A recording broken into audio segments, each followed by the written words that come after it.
Abigail Ann Espina Dan versus Marco Dan. Petitioner Abigail, Filipina, and respondent Marco, Italian, met in a chat room on the internet sometime in May 2005. They became chatmates and then lovers.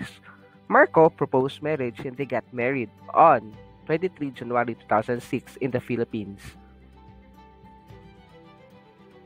After the wedding, Marco returned to Italy and Abigail followed him later.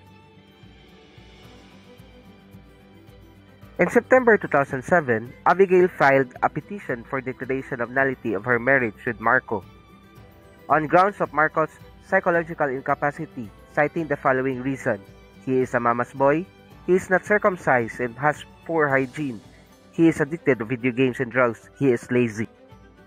Expert witness psychological evaluation report reveals that Marco has dependent personality disorder with underlying antisocial trait.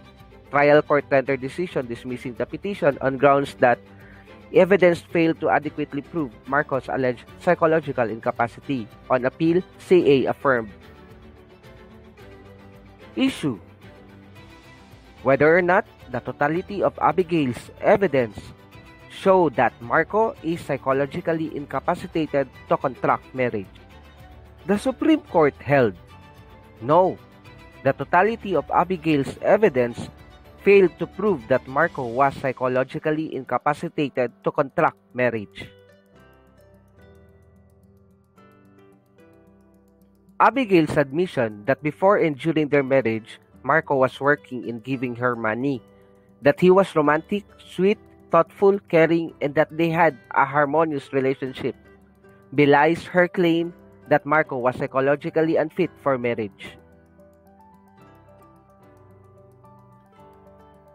SC affirmed the RTC and CA's finding that the couple simply drifted apart due to irreconcilable differences and basic incompatibility owing to differences in culture and upbringing, and a very short period of time they spent together prior to contracting marriage. Marco's addiction to video games and cannabis are not incurable conditions, and Abigail has not shown that she helped her husband overcome them.